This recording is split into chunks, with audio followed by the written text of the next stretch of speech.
जय हिंद दोस्तों और प्यारे विद्यार्थियों। जैसे कि आज का जो हमारा वीडियो है वो पढ़ाई को लेकर नहीं है, वो एक बिंदु को लेकर है जिसके विषय में आप भी बहुत अच्छे से जानते हो। मैं बात करूँगा उस बिंदु पर जो हमारे 12th के विद्यार्थी, 10th के विद्यार्थी या फिर किसी ग्रेजुएशन के विद्यार्थी बिना मेहनत के पास हो गए हैं, है ना। और जिन विद्यार्थियों ने बहुत अच्छे से मेहनत की थी वो भी पास हो गए हैं। यानी कि जो बच्चे बहुत मेहनती थे और बहुत अच्छे से पढ़ते थे उनको ये लग रहा है कि हमारे साथ गलत हुआ है। हम भी मानते हैं विद्यार्थियों कि आपके साथ गलत हुआ है, लेकिन कर क्या सकते हैं। सबको इस बीमारी के सामने झुकना पड़ा। किसी शौक में आपको प्रमोट नहीं किया गया है, ठीक है। खैर, मैं दूसरे मुद्दे पर बात करूंगा।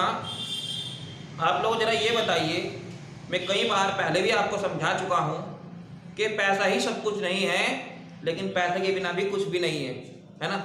ये बात तो मैं आपको पहले से ही बताता रहा हूं। लेकिन आप एक बात बताइए, छोटा सा एग्जाम्पल लेते हैं हम। कुछ जो हमारे साइंस के विद्यार्थी हैं वे जानते भी होंगे। आइंस्टाइन को जानते ही होंगे आप। चलो फिर न्यूटन को ही जानते होंगे, ठीक है। जो हमारे इंग्लिश के बच्चे हैं वे विलियम शेक्सपियर को ही जानते होंगे ना। अब जरा मुझे एक बात बताओ, क्या आपको पता है कि जो आइजैक न्यूटन साहब हैं उनके पास पैसा कितना होगा? सोचिए जरा। चलो आप एक बात बताओ, चलो न्यूटन के बारे में नहीं बताओ आप, ठीक है। आप मुझे बताओ आइंस्टाइन के पास कितनी प्रॉपर्टी रही होगी, ठीक है। चलो ये विदेश की बात होगी, मैं अपने देश की बात कर लूँ। चलो आप मुझे बताओ, जो हमारे देश के महान वैज्ञानिक रहे हैं कलाम साहब, सबने सुना है इनका नाम, ठीक है। आप मुझे बताओ इनकी प्रॉपर्टी के बारे में आपका क्या विचार है? बताइए जरा। क्या मुझे इनकी प्रॉपर्टी बता सकते हो कि इनकी प्रॉपर्टी कितनी थी? नहीं ना। क्योंकि बच्चों यही है बिंदु हमारा सोचने का। क्योंकि हम इन वैज्ञानिकों को या इन महान व्यक्तियों को केवल इसलिए जानते हैं क्योंकि इन्होंने अपनी प्रॉपर्टी से नहीं पहचान बनाई थी, बल्कि अपनी पहचान इन्होंने अपने वैज्ञानिक तर्क, अपने ज्ञान से, और उस ज्ञान का इन्होंने प्रचार प्रसार किस तरह से किया है, ठीक है। इस वजह से इनकी एक पहचान पूरे विश्व में जानी जाती है। आप लोग बहुत अच्छे से जानते हो, अगर किसी देश का कोई राजा हो या कोई भी व्यक्ति हो, वो बहुत ज़्यादा अमीर हो, है ना, तो उसकी पहचान केवल इसलिए है क्योंकि उसके पास प्रॉपर्टी है, उसके पास धन है, उसके पास सैनिक हैं, अस्त्र शस्त्र हैं उसके पास। उसकी पहचान इसलिए नहीं है कि उसके पास ज्ञान है। उसकी जो पहचान है विद्यार्थियों दूसरे के अधीन है। तो आप समझ सकते हो, जिन बच्चों ने बहुत ज़्यादा मेहनत की है तो मुझे लगता है कि उन्हें चिंता करने की कोई आवश्यकता नहीं है, बल्कि जिस प्रकार वे अध्ययनरत हैं, जिस प्रकार अपनी पढ़ाई वे अभी भी कर रहे हैं, तो अपना प्रयास आप जारी रखें इसी प्रकार। ये जो आपने चलो आप ग्रेजुएशन के फर्स्ट ईयर में थे या सेकंड ईयर में थे, है ना, या फिर आप 10th में थे या 12th में थे।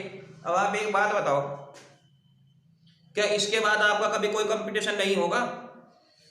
बताइए जरा। विद्यार्थियों, सरकार केवल आपको पास कर सकती है ना, लेकिन आपको सफल होने के लिए कंपटीशन से होकर ही गुजरना पड़ेगा, ठीक है। सफल होने का जो रास्ता जाता है वो कोई शॉर्टकट रास्ता नहीं है, या उसमें आपको इस तरह से कोई सुख सुविधाएं नहीं मिल सकती, ठीक है।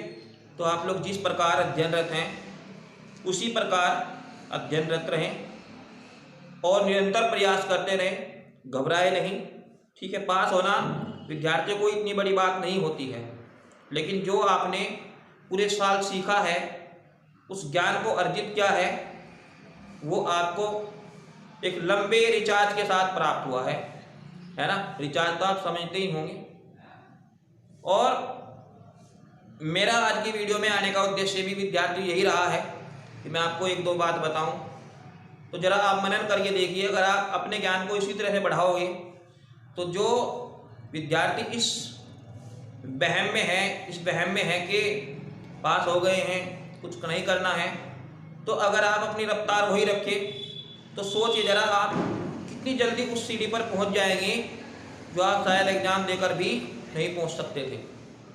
ठीक है, तो आप मेरी बात पर विद्यार्थी विचार जरूर कीजिएगा। धन्यवाद।